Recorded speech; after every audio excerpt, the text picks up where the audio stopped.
Today, we're going to be breaking down plays from the Maryland vs. Michigan basketball game. If you haven't yet, please share and subscribe to help grow the channel. And I hope you enjoy the video.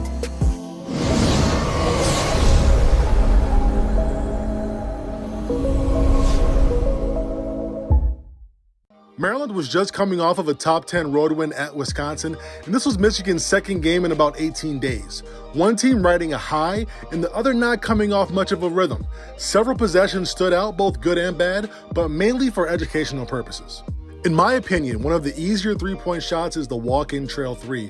Occurs during secondary breaks, and this is effective because when the ball is pushed, the defense retreats to within 18 to 19 feet and then fans out to identify players. Here you see Dante Scott guarding Franz. Not only does he sink below 18 feet, Hunter Dickinson sets a little pin down for Franz, giving him an uncontested three-pointer. This was a really nice set. Elbow hit action with three guys rotating and cutting opposite side. No off-ball screens are set, but Maryland is switching everything, so it causes mass confusion during the ball screen. This causes Maryland to overhelp off a guy who has made 5 of his last 9 attempts from three-point range. Maryland has been switching everything within their matchup zone, so Michigan exploits that until they get a switch they like. They want a guard on Hunter, and they get it. Notice once that happens, it goes 4 out, 1 in. No more cutting around Hunter to give Maryland a chance to switch back. And Maryland is way too small here to stop the 7-2 center. Home plate action here. You see a dribble at by the Maryland player to get a backdoor into a two-man game. Just X's and O's, this was actually guarded well, but watch Shandy here. He has a mental lapse for a fraction of a second, and that allows an open three to a 44% three-point shooter.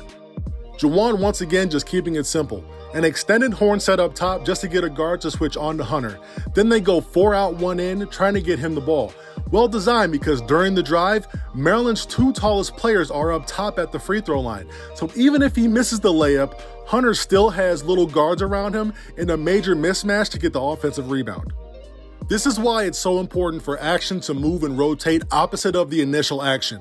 It keeps the help defenders occupied, and sometimes they get mixed up and end up guarding the same person if they don't communicate. Happens here to 2 experienced seniors who have played a lot of minutes and won a lot of games, and Maryland gets an easy layup out of it. Want to put this clip in here because teams have allowed Hunter to do this all year long. And I don't expect most teams in the Big Ten to continue to guard him this way. But Hunter keeps getting to his right shoulder, using his left hand without a counter move. It's a recipe to get scored on almost every single time. Getting a touch in the short corner or middle of a zone is important to success. Getting it to your 6'9" guard after a pin down helps, and gets the defense cluttered in one area of the court. And Mike Smith uses his speed to blow by the defender. Johns' man has to step up to stop ball, allowing an easy alley-oop and 2 points. It was important to end the half on a good note. Michigan is up by 5, they got that stop, and they finished the possession. Great, but now it's time and score. But Mike Smith sprints up the court with 36 seconds left. This is the last possession. You don't get another one this half, so you have to make it a good one. But he pushes the ball into traffic with no numbers and puts up a poor attempt / turnover. Not sure how they registered this, but it was a really poor decision. Now Maryland uses the clock like Michigan should have, and then ends up hitting a 3 to cut the halftime deficit to 2 points. This looks like a simple pick and roll, and it is, but this shows how important it is to be surrounded by shooters. Wiggins can't fully commit to help on Dickinson's role because he's guarding a 41% three-point shooter. Also, Ayala can't bump Dickinson too much and get caught down there because he's guarding a 40% three-point shooter. And Wagner makes a nice wraparound pass to get the and one layup due to the help being occupied. Maryland spent the first 35 minutes of this game playing behind Hunter, and then tells their 6'7" big to fully front when there's 0 help on the baseline side, which gives Hunter a wide open layup and his easiest 2 points of the day. There's going to be no zooming in here, no slow-mo, no effects.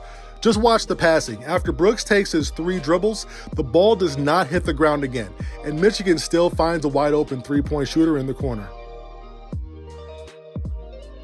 Crisp, pinpoint passes, that's really good basketball. Michigan goes on to win at Maryland 84-73.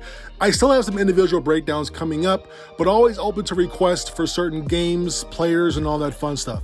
And I'll see you guys in the next video.